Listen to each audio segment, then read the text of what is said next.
నమస్తే. ఈరోజు మన స్టూడియోలో ప్రముఖ ఐకాన్ ఆస్ట్రాలజర్ గట్టుపల్లి సురేష్ బాబు గారు ఉన్నారు. గురుగారితో మాట్లాడదాం. గురుగారు నమస్కారం. జై శ్రీమన్నారాయణ. శ్రీ విశ్వవాసు నామ సంవత్సరంలో మీనరాశి వారికి ఎలాంటి ఫలితాలు ఉండబోతున్నాయి? ఆర్థికంగా కావచ్చు, ఆరోగ్యంగా అన్ని విభాగాల్లోనూ ఈ కొత్త సంవత్సరం వీళ్ళకి ఎలా ఉండబోతుంది గురుగారు? అయితే మనం చూసినట్టయితే కనుక ఈ విశ్వవాసునామ సంవత్సరంలో మీనరాశి వారికి ఇది రాసుల్లోని చివరి రాశి. అయితే మీనరాశి వారికి ఈ సంవత్సరం మొత్తం గొప్పగానే చెప్పుకోవచ్చు. కొన్ని చాలా అనుకూలంగా అనిపిస్తున్నాయి. అయితే వీరికి ముఖ్యంగా ముందు మనం చూసుకున్నట్టయితే కనుక ఆదాయం 5 గాను, వ్యాయం 5 గాను, రాజ్యపూజ్యం 3 గాను, అవమానం 1 గాను. ఇలా చూస్తుంటే మనకు అర్థమవుతుంది. మామూలుగా ఏంటంటే కొంతమందికి ఎక్కువ తక్కువలు ఉండటం కానీ, కొంతమంది మిశ్రమ ఫలితాలు ఉన్నాయి రాసులు కూడా మనం చూస్తున్నాం ఇంత ముందుగా. అయితే మనకి మీనరాశిలో ఈ యొక్క గ్రహరీత్యా ఏమైనా ఉన్నా కూడా మీనరాశిలోకి ముఖ్యంగా మనం చెప్పుకోదగింది ఏంటంటే శని భగవానుడు మీనరాశిలో సంచరిస్తున్నాడు. అంటే మనకి ఇప్పుడు మార్చి 29వ తారీఖు నుంచి మనకి శని భగవానుడు మీనరాశిలో సంచరిస్తూ ఉంటారు. ఈ మీనరాశిలో సంచరించేటప్పుడు మీనరాశి వారికి వనరులు అనేది తగ్గుతాయి. కానీ వీరికి చూడండి 5 ఆదాయం ఉంది, 5 ఖర్చు ఉంది. అంటే ఆ గ్రహాలని వీరికి అనుకూలంగా ఉన్నట్టేగా. చాలామంది చెప్తారు, చాలామంది భయపడుతూ ఉన్నారు మీనరాశి వారికి. ఈ గ్రహకూటమి తర్వాత కుంభరాశిలో నుంచి మీనరాశికి శని భగవానుడు వస్తాడు. అక్కడి నుంచి మీనరాశి వాడి పని అయిపోయింది, ఇంక వాళ్ళు ఏం చేయలేరు, ఎక్కడేసిన కొంగడు అక్కడగానే ఉంది, ఇంకా వాళ్ళు బయటికి రావడం అనవసరం, తాళాలు వేసుకుని లోపల ఉండండి, విపత్తులన్నీ వస్తాయి, సముద్రం అల్లకొలవలు అయిపోతుంది, అందులో వీళ్ళే ఉంటారు అని చెప్పేసి భయపెట్టడం, 50,000 నుంచి ₹1,00,000 వరకు తీసుకొని హోమాల యజ్ఞాలు చేయించడం, ఇంకా భయపడే వాళ్ళు ఉంటే అప్పులు తెచ్చుకొని పిండి వంటలు వండుకోవడం, ఇలాంటివి చాలా చేస్తున్నారనమాట. సో అలాంటి భయాలు ఏం లేవు. ఇప్పుడు మనం చూస్తూ ఉన్నాం 5 ఆదాయం 5 ఖర్చు. ఇప్పుడు మీకు ఎక్కడ నష్టపోతారు? ఇక పోని శని భగవానుడు పోయినప్పుడు మీకన్నా ముందు రాశి కుంభరాశిలో ఉంది. కుంభరాశి వాళ్ళకి ఏమైంది? దానికన్నా ముందు మకర రాశిలో ఉంది. మకర రాశి వాళ్ళకి ఏమైంది? సో శనే కాదు, ఏ గ్రహమైనా వారి వారి పద్ధతి ప్రకారంగా తిరుగుతారు, వారికి స్థితి ప్రకారంగా ఆ స్థానంలో ఉంటారు. అయినంత మాత్రాన వారికి ఇబ్బందులు రావు. వారి యొక్క గ్రహచారం, గోచారం, వారి యొక్క దశాంతరదశలు కూడా చూసుకోవాలి. అవన్నీ కూడా పరిగణలో తీసుకోవాలి. అంతగా బాగలేదనుకుంటే పరిహారాలు ఉన్నాయి, చేసుకుంటే వెసులుబాటు వస్తుంది. సో ఇన్ని ఉండగా భయపడాల్సిన అవసరం ఏంటి? డాక్టర్ ఉండగా జబ్బుకు భయం ఏంటి? అంతే కదా. సో వీరు ఏది కూడా భయపడాల్సిన అవసరం లేదు. ముఖ్యంగా అయితే విశ్వవాసునామ సంవత్సరంలో నలుగురు బాగుపడ్డారు అంటే ఆ బాగుపడటానికి కారణం ఒకరు ఉంటారు. ఆ ఒకరు మీనరాశి వారు. సో వారికి అంత అదృష్టం ఉంది. ఏదైనా వనరులు సృష్టించడానికి, ఏదైనా తెలివితేటలకి ముందడుగు వేయడానికి, ఒక సంఘాన్ని నుంచి ముందడుగు వేయడానికి, సంఘాలు ఏర్పాటు చేయడానికి ఒక మర్రి చెట్టులాగా, ఒక మేడి చెట్టులాగా నీడనిస్తుంది. అలాంటి వారు విశ్వవాసు సంవత్సరంలో చాలా వెలుగు చూస్తారు మీనరాశి వారు. సృష్టింపుకర్తలు అవుతారు, సృష్టికర్తలు అవుతారు మీనరాశి వారు. ఇన్ని ఉన్నాయి వారికి. ఆదాయ వనరులు కూడా కొత్త కొత్త వర్ణాలతో, కొత్త కొత్త విధానాలతో వీరు సృష్టించబడతారు. ఆదాయం, బుక్స్ రాస్తారు, టాలెంట్ గల పర్సన్స్ వారిలో ఉన్నటువంటి టాలెంట్ ఏదైతే ఉందో అది ఉపయోగించేసి బుక్స్ రాయటం, రచనలు రాయటం, అలానే దీర్ఘకాలికంగా కొత్త కొత్త జబ్బులకి మందులు కనిపెట్టడం, డాక్టర్స్ అయితే మందులు కనిపెట్టడం, అలానే హాస్పిటల్ నిర్మించడం, కొత్త రకమైనటువంటి పద్ధతులు వీళ్ళు సృష్టింపబడతారు. వీరి నుంచే ప్రపంచానికి వెలుగు చెప్తారు. ఇన్ని రకాలు ఉన్నాయి గొప్పలు. ఇవన్నీ కూడా విశ్వవాసునామ సంవత్సరంలోనే మీనరాశి వారికి జరుగుతున్నాయి. ఎందుకు అంటే వీరికి శని భగవానుడు చైతన్యాన్ని ఇస్తాడు. శని భగవానుడు వీరికి కలిసి వస్తారు. మీనరాశి వారికి శని భగవానుడు చాలా బాగా కలిసి వస్తారు. ఎందుకంటే చంద్రుడు ఉన్నారు, అక్కడ గురుబలం ఉంది, బుధుడు, కేతువు కూడా వీరికి చాలా అనుకూలంగా ఉంది, కుజబలం కూడా ఉంది. మీనరాశి వారికి కుజబలం కూడా ఉంది. ఏప్రిల్ 2వ తారీఖు తర్వాత 2020 సంవత్సరంలో ఆ కుజుడు బలం ఇచ్చిన తర్వాత ఇక వీళ్ళు ఇది అవసరం లేదు, ఎవరి సహాయ సత్కారాలు అవసరం లేదు. ఇంకా అవసరమైతే వీరి దగ్గర లేకపోయినా వనరులు సృష్టిస్తారు కాబట్టి ఇంకో 10 మందికి వీరు ఉపాధి కల్పిస్తారు. మీనరాశి వారు భయపడే అవసరం అస్సలు లేదు. అలా అని చెప్పేసని కోట్లాది రూపాయలు చిట్టీలు వేసి అప్పులు తీసుకొచ్చి మోసపోయే తత్వం చేయొద్దు. నాకేం అవ్వదు కదా అని చెప్పేసి పెట్టుబడులు వేరే తెలియని వేటిల్లో, షేర్స్లో, ఆన్లైన్ బిజినెస్లో, బెట్టింగుల్లో పెట్టకూడదు. నాకు అంతా బాగుంది కదా అని చెప్పేసి పేకాటాటలు, ముందు తాగటాలు లాంటి చెడు వ్యసనాలకి వెళ్ళకూడదు, బానిస అవ్వకూడదు. అయితే వీరికి ముఖ్యంగా ఒకటి చెప్పుకోవాలి. ఇవన్నీ కూడా మనకి ఏప్రిల్, మే, జూన్, జూలై ఈ మాసాలన్నింటిలోనూ వీరికి కలిసి వచ్చేటువంటిదిగా చాలా బాగుంది. అనూహ్యంగా అదృష్టం వస్తుంది, అనూహ్యంగా గ్రహాలు కూడా వీరికి అందుబాటులో ఉన్నాయి. ఎప్పుడైతే మనకి మళ్ళీ జూన్ మాసంలో శని భగవానుడు వెనకంజలకు వస్తాడో అప్పుడు మళ్ళీ వీరికి కొంత ఇబ్బందికరంగా ఉంటుంది. కాబట్టి ఈ యొక్క అంటే మంచి మూమెంట్లో ఉన్నటువంటి గ్రహాలన్నీ మూమెంట్లో ఉన్నాయి కాబట్టి జూలై మాసం వరకు వీరు అనుకున్న సాధించడానికి ముందడుగు వేస్తే చాలా బాగుంటుంది. అయితే వీరికి ఇంకొక విషయం ఉంది. ఎఫ్ఐఆర్స్ పెళ్ళి అయిన వాళ్ళు కాని వాళ్ళకి, ఈ యొక్క మీనరాశిలో ఉన్న వారికి, మీనరాశి స్త్రీ అయితే కనుక అబ్బాయితో ఎఫ్ఐఆర్, మీనరాశి పురుషుడు అయితే కనుక అమ్మాయితో ఎఫ్ఐఆర్ పెట్టుకొని ఉంటే కనుక, అంటే అనుకోవచ్చు అబ్బాయి అమ్మాయి పెట్టుకోలేం కదండి గురువు గారు అనుకోవచ్చు. అంటే ఎఫ్ఐఆర్స్ ఏవైతే ఉన్నాయో ఈ ఎఫ్ఐఆర్స్ ఉండడం వల్ల కొంతమేర జీవితం అయితే అది కొంత నాశనం అనే చెప్పుకోవచ్చు. ఎందుకంటే ఎఫ్ఐఆర్స్ వల్ల మీనరాశి వాళ్ళు ఖచ్చితంగా నాశనం అయ్యేదానికి కనబడుతుంది. దాని ఒకటి కారణం ఉంది.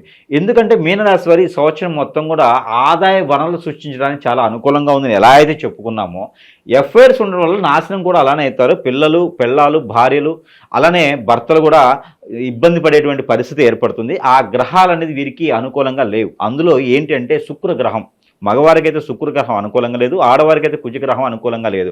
వీరికి తగ్గట్టుగా సొంత స్థానంలో స్వస్థానంలో వీరికి ఇప్పుడు శని భగవానుడు ఉన్నారు. ఈ 3 గ్రహాల కారణంగాను వీరికి ఆ పెళ్లి సంబంధాలు కానివ్వండి, భార్యాభర్తల మధ్యన వెడబాటు కానివ్వండి, ఎఫ్ఐఆర్స్ రంగాల వారికి కానివ్వండి, రోడ్డు మీద పడి తన్నుకోవడం, విడాకుల వరకు వెళ్ళటం, ఇంకా దానికి మించినటువంటి స్థాయికి వెళ్ళటం, సూసైడ్ చేసుకునే పరిస్థితులు రావడం కూడా ఏర్పడతాయి. ఇవి ఎప్పుడు? జూలై, ఆగస్ట్, సెప్టెంబర్, అక్టోబర్ ఈ యొక్క 3-4 మాసాలు అయితే ఇవి కనపడుతున్నాయి. కాబట్టి ముందుగానే గ్రహించుకొని అలాంటి ఎఫ్ఐఆర్స్ కానీ అలాంటి పరిస్థితులు ఏమైనా ఉంటే మూడో వ్యక్తి మన మధ్య రాకుండా కూర్చొని మాట్లాడుకున్నట్టయితే ఆ పరిస్థితికి దారి తీసేదానికి కనపడదు. జాగ్రత్త పడితే సరిపోతుంది. ఆల్రెడీ మీరు దానికి మించిపోయారు అంటే మీరు కూడా అవకాశం ఉంది. జూన్ మాసంలోపో, జూలై మాసంలోపో, 2020 సంవత్సరంలో ఈ యొక్క ఏప్రిల్ నుంచి జూలై మాసంలోపు కూర్చొని మాట్లాడితే ఆ ఒక పరిష్కారం అవుతుంది, సమస్య పరిష్కారం అవుతుంది. ఇద్దరు అన్యోన్యంగా ఉండేదానికి ఆస్కారం కనబడుతుంది. కాబట్టి ప్రయత్నపూర్వకంగా చేయొచ్చు. ఇకపోతే ఆరోగ్య సమస్యలు, మీనరాశి వారికి షష్టగ్రహి కూటమి వల్ల ఆరోగ్య సమస్యలు వీరికి గ్రంథులు ప్రాబ్లం అయితే కనపడుతుంది. సైనిస్, థైరాయిడ్, తర్వాత ఈ గ్రంథులు ఏవైతే ఉంటాయో ఈ యొక్క నస ప్రాబ్లం అయితే బాగా కనిపిస్తుంది. కొంచెం నెమ్మదిగా ఉండేసి వేడి వస్తువులు తినడం కానీ, అంటే ఆహారం వేడిగా ఉన్నప్పుడు తినడం, లేదా ప్రికాషన్స్ కొన్ని తీసుకుంటే సరిపోతుంది. ఐస్ క్రీమ్ లాంటివి తినకుండా, చల్లని వస్తువులు తినకుండా, జ్యూసులు లాంటివి కాకుండా ఫ్రూట్ డైరెక్ట్గా తింటే వీరికి కొంతమేర కలిసి వస్తుంది. అలానే మీనరాశి వారికి ఎక్కువగా ఎసిడిటీ, ఉపశయం ఇలాంటివి కూడా కనపడుతున్నాయి. కాబట్టి వారు కూడా ప్రికాషన్స్ తీసుకోవాలి. ప్రకృతి వైద్యం చేయించుకుంటే మరీ మంచిది. వీరు ప్రతిరోజు కూడా వాకింగ్ చేస్తే ఇంకా మంచిది. మీనరాశి వారు ప్రతినిత్యం కూడా వాకింగ్ చేసుకుంటే చాలా బాగుంటుంది. స్ట్రెస్ ఫీల్ లాంటివి కూడా వీరికి తగ్గుతుంది. ఆలోచన విధానం కూడా వీరికి మారుతుంది. చైతన్యం వస్తుంది. ఎవరు ఏంటి, ఎవరితో ఎలా ఉండాలి అనే ఒక చైతన్యం కూడా వీరికి ఎప్పుడు వస్తుంది అంటే కనుక వీరికి జూన్, జూలై, ఆగస్ట్, సెప్టెంబర్ ఈ 3-4 మాసాలు వీరికి ఎవరితో ఎలా ఉండాలి, ఎవరితో ఎట్లా ఉండాలి, ఎవరితో ఎలా మలుచుకోవాలి, ఎట్లా ఉండాలి, ఎట్లా ఎదగాలి, ఇలాంటి ఆలోచన వచ్చింది. కాబట్టి ఖచ్చితంగా ఆ చైతన్యంలో ఎదిగి పడేదానికి, 10 మందికి పోషించుకునేదానికి కానీ 10 మందికి ఆసరా చూపించేదానికి వీరికి చాలా అనుకూలంగా కనిపిస్తుంది. కాబట్టి ఈ యొక్క చిన్న అవకాశాలు కూడా వీరు చేజార్చుకోకుండా ఉంటే చాలా బాగా కలిసి వస్తుంది వీరికి. అయితే వీరికి ముఖ్యంగా జాబులో వెసులుబాటు కానివ్వండి, విదేశానికి ప్రయత్నాలు, అలానే విదేశాల్లో చదువుకోవడానికి, ఇంకా ఇక్కడ ఉన్నటువంటి దూర విద్య కోసం, ఇక్కడ ఉన్నటువంటి పరిస్థితులు, జాబులో వెసులుబాటు, అలానే విదేశానికి వెళ్ళేటువంటి వీసా ఇంటర్వ్యూస్ ఇవన్నీ కూడా వీరికి నవంబర్, డిసెంబర్, జనవరి, ఫిబ్రవరి, మార్చి 2026 సంవత్సరం కూడా వీరికి 5 నెలలు కూడా వీరికి బాగా కలిసి వస్తుంది. అన్ఎక్స్పెక్టెడ్గా విదేశాల్లో ఉంటారు. ఈరోజు ఫోను మాట్లాడేసి కలిసాం అనుకోండి, ఏం లేదురా ఇంకా రాలేదు, నాకు వీసా రాలేదు, ఏం రాలేదు, ఇంకా నాకు ఏమవుతుందో తెలియదు అనుకున్న వ్యక్తి వారం రోజుల తర్వాత ఫోన్ చేస్తే నేను ఫారెన్లో ఉన్నా అని చెప్తారు. అంటే అనుకోకుండా వీరికి ఆదాయ వనరులు ఎట్లా అయితే వస్తాయో అనుకోకుండా వీరికి విదేశాలకి ప్రయత్నం కూడా అలానే ఉంటుంది. ఇకపోతే రాజకీయ రంగం, వీరికి మాత్రం రాజకీయ రంగం చాలా అంటే చాలా అనుకూలంగా ఉంది. ఈ సంవత్సరం మొత్తం కూడా విశ్వవాసనం సంవత్సరం మొత్తం రాజకీయ రంగంలో మీనరాశి వారే ఉన్నారా అనిపించింది. పెద్ద పదవుల్లోనూ చాలా బాగా కనపడుతున్నారు. అయితే వీరికి రాజకీయ రంగంలో ఉన్నటువంటి మీనరాశి వారు 2020 సంవత్సరంలో ఎవరైతే విశ్వవాసనామ సంవత్సరం ఉన్నారో ఆరోగ్య సమస్యలు వీరికి ఎక్కువగానే కనబడుతున్నాయి కాబట్టి, హార్ట్కి రిలేటెడ్ ప్రాబ్లమ్స్, బ్లడ్ ప్రెషర్ లాంటివి ఎక్కువ కనబడుతున్నాయి కాబట్టి ఎక్కువగా స్ట్రెస్ ఫీల్ చేసుకోకూడదు, ప్రతిదీ మీద వేసుకొని చేయాలనే ఒక తపన తీసేస్తే వీరికి కొంచెం ఆదాయం వనరులు బాగుంటాయి. అక్కడ పేరు ప్రఖ్యాత కూడా వీరికి చాలా అనూహ్యంగా ఉంది. అయితే వీరికి ముఖ్యంగా కళారంగంలో వారికి చాలా బాగుంది కాబట్టి కళారంగం వారికి మనకి నవంబర్ డిసెంబర్ 2020 సంవత్సరంలో చాలా మంచి అవకాశాలు వస్తాయి. వీరికి కొంచెం మేర ఓర్పుతో వెయిట్ చేస్తే సరిపోతుంది. వీరందరికీ కూడా ఇంకా ఏ రంగాల్లో ఉన్నారో మీనరాశి వారు వారందరూ భయపడకుండా ముందడుగు వేసి ముందుకు వెళ్తూ ఉంటే సరిపోతుంది. అయితే వీరికి ముఖ్యంగా ఒక విషయం, ఎలాంటి చెడు వ్యసనం ఉన్నా వారు ఎదిగేదానికి అవకాశం కనిపించట్లా.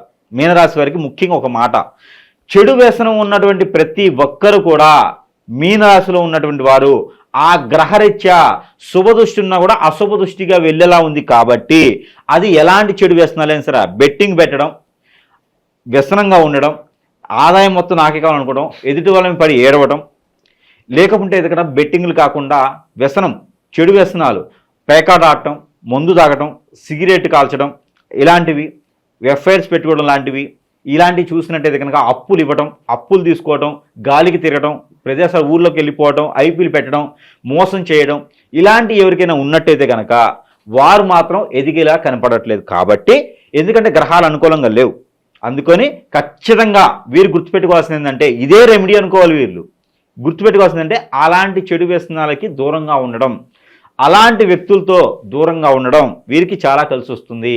గ్రహాలు వీరికి అనుకూలంగా మారేసి అన్ని గ్రహాలు కూడా వీరికి చాలా అనుకూలంగా మారేసి ఆర్థిక వనరుల్ని, అన్ని రకాల గోల్స్ని నిర్వర్తిస్తాయి. అలానే వీరు ఈ సంవత్సరంలో మంచి వారిగా ఉండేసి మంచి పనులు చేస్తుంటే కనుక అనుకోకుండా వస్త్రలాభం, వాహన లాభం, గృహయోగం కూడా వీరికి లభిస్తుంది. అది ఎప్పుడు? ఆగస్టు నుంచి వచ్చే సంవత్సరం 2026 మార్చిలోపు వీరికి ఖచ్చితంగా గృహం కూడా వస్తుంది. అందరూ కూడా వీరికి సహాయం చేస్తారు మంచివారే ఉంటే కనుక. ఈ రకమైన పరిస్థితులు ఉన్నాయి కాబట్టి జాగ్రత్తగా ఉంటే సరిపోతుంది తప్పితే అప్పులు చేసి ఏదో చేయాలనైతే భయపడే అవసరం అయితే కనపడట్లా. అయితే వీరికి సంవత్సరం మొత్తం వీరికి వర్ణించేటువంటి కలర్, వీరికి బాగా కలిసి వచ్చేటువంటి కలర్ ఏదైతే ఉందో అది చూద్దాం. ఆ కలర్ ఏంటంటే వీరికి వంకాయ కలర్ ఒకటి, వైలెట్ కలర్ ఒకటి వీరికి బాగా కలిసి వస్తుంది. మీనరాశి వారికి వైలెట్ కలర్ బాగా కలిసి వస్తుంది ఈ సంవత్సరం మొత్తం కూడా. వైలెట్ కలర్తో పాటు ఎల్లో కలర్, మనకి ఎల్లో అంటే పసుపు కలర్ వీరికి బాగా కలిసి వస్తుంది. అలానే వీరికి టమాటో కలర్ కూడా వీరికి బాగా కలిసి వస్తుంది. అలానే వైట్ షర్ట్ వేసుకొని దాని మీద టమాటాలు కొట్టుకుంటే సరిపోదు, టమాటో కలర్ వేసుకుంటే సరిపోతుంది. సో ఆ కలర్ వీరికి బాగా కలిసి వస్తుంది. అలానే ప్రతి పండగకి కూడా వీరు ఏదో ఒక దైవారాధనలో ఉంటే బాగా కలిసి వస్తుంది. అలానే ప్రతి మాసంలో కూడా వీరు ఏ రోజు చేసినా పర్వాలేదు, వీరికి అదృష్టం అదే, ఏ రోజు చేసినా పర్వాలేదు పరిహారం ఒక 5 కొబ్బరికాయలు మీకు నచ్చినటువంటి ఆలయాల్లో ఇచ్చినట్లయితే బాగా కలిసి వస్తుంది. ఏదైనా ఒక ఆదివారం లేదా మంగళవారం రోజున దద్దోజనం అంటే అందరికీ తెలుసు కదా, పెరుగన్నం, ఈ దద్దోజనం నైవేద్యం పెట్టినట్టయితే ఆ గ్రహాల నుంచి కొంతమేర వెసులుబాటు అయితే బాగుంటుంది. వీరికి ఆ ఒక రంగంలో ఏదైతే రంగంలో ఉన్నారో సాధించుకోవాలని ఒక రంగంలో ఉన్న వారికి నరప్రవాహం కూడా వీరికి తగ్గుతుంది. ఆ దద్దోజనం అనేది నైవేద్యం పెట్టి ఆ నైవేద్యం వీరు ప్రసాద రూపంగా స్వీకరించవచ్చు, వేరే ఎవరికైనా కూడా పెట్టవచ్చు. మరొకటి, వీరు ఏదైతే గ్రామాల్లో ఉన్నటువంటి వారు ఏవైతున్నారో బొడ్డురాయి దగ్గర నైవేద్యం పెట్టినట్టయితే మరీ మంచిది. అలానే విష్ణు ఆలయంలో కానీ శివ ఆలయంలో కానీ ఖచ్చితంగా తేనె, పన్నీరు ఈ 2 ఉంచి పంచామృత అభిషేకం కనుక చేయించుకోవాలి ప్రతి మాసంలో ఒక్కసారి. అది ఏకాదశి రోజైనా, మాస శివరాత్రి రోజైనా సరే, చవితి రోజైనా సరే వీరు అక్కడ అభిషేకం చేయించుకోవడం ద్వారా వీరికి బాగా కలిసి వచ్చేటువంటి కాలం ఉంటుంది. ఈ ఒక గ్రహరీత్య దోషాలు కూడా తొలగిపోతాయి. మరొకటి, వీరు ఎంతైతే వెయిట్ ఉన్నారో తూకం వేసుకుంటే 60 కిలోలు 70 కిలోలు ఉన్నారో ఆ తూకం తగ్గట్టుగా ఆకుకూరలు ఏదైనా పర్వాలా ఆవులకి కనుక ఇచ్చినట్లయితే వీరికి మంచి కలిసి వస్తుంది. ఇది బుధవారం కానీ మంగళవారం, గురువారం ఏ రోజైనా చేయొచ్చు. ఏ మాసంలో చేస్తే మాసానికి ఒకసారి చేస్తే కూడా వీరికి కలిసి వస్తుంది. ఇది ఒకటి చేయొచ్చు. ఈ పరిహారాలతో పాటు నది స్నానం, సముద్ర స్నానం 3 మాసాలకు ఒకసారైనా చేస్తే వీరికి ఆ గ్రహారీత్య దోషాలు పోతాయి, ప్రకృతి నుంచి వచ్చే దోషాలు పోతాయి. అలానే పూర్వీకుల శాపం దోషం కూడా వీరికి అనూహ్యంగా తొలగేదానికి ఎక్కువ ఆస్కారం కనబడుతుంది కాబట్టి ఆ ప్రయత్నం చేయొచ్చు. వీరికి కలిసి వచ్చేటువంటి నెంబర్ తిథి ఏదైతే ఉందో వీరికి కలిసి వచ్చేటువంటి తిథి 1, 10, అలానే వీరికి 21 అంటే 3వ నెంబర్ కూడా వీరికి బాగా కలిసి వస్తుంది 21. అలానే వీరికి ఒక్కొక్క మాసంలో 31 వస్తుంది కాబట్టి 31 కూడా వీరికి బాగా కలిసి వస్తుంది. అలానే వీరికి 30 కూడా వీరికి బాగా కలిసి వస్తుంది. ఈ యొక్క తిథులు కూడా వీరికి అనూహ్యంగా కలిసి వస్తాయి. 12వ తారీఖు కూడా వీరికి బాగుంది. ఈ తిథులు వీరికి బాగా కలిసి వస్తాయి. అలానే వీరికి కలిసి వచ్చేటువంటి వారాలు సోమవారం, గురువారం బాగా కలిసి వస్తుంది. లేదు 3వది కావాలి అంటే శనివారం కూడా వీరికి బాగా కలిసి వస్తుంది. ఈ సంవత్సరం మొత్తం కూడా కలిసి వచ్చేవి, ఒక రోజు, ఒక వారం, ఒక నెల కాదు. ఈ సంవత్సరం మొత్తం కూడా ఇవన్నీ వీరు చేసుకోవచ్చు. ఇంకా వీరికి అనూహ్యంగా ఉండాలంటే కనుక ఇంకా ఇందులో ముస్లిమ్స్గా ఎవరైనా ఉంటే కనుక వారు ప్రతి నిత్యం కూడా అల్లాహు అని చదువుకోవాలి. అల్లాహు అని 109 టైమ్స్ ప్రతినిత్యం పారాయణ రూపం చేసుకున్నట్టయితే వారి యొక్క దిష్టి దోషాలు, వారి యొక్క నక్షత్ర దోషాలు అన్నీ కూడా తొలగిపోతాయి. అలానే హిందువులు చేసుకున్నట్టయితే కనుక హిందువులైతే కనుక ఓం నమో నారాయణాయ నమః, ఓం నమో నారాయణాయ నమః అనే ఒక మూలమంత్రాన్ని 111 సార్లు పారాయణ రూపంలో జపం చేసుకోవాలి. ఇట్లా చేసుకొని అందరూ కూడా ఈ యొక్క విశ్వావసునామ సంవత్సరం 2025 ఏప్రిల్ నుంచి 2026 సంవత్సరం వరకు కూడా అందరికీ కలిసి వచ్చి రావాలి. అందులో మీనరాశి వాళ్ళు కూడా బాగుండాలని నేను కోరుకుంటా ఉన్నాను. జై శ్రీమన్నారాయణ.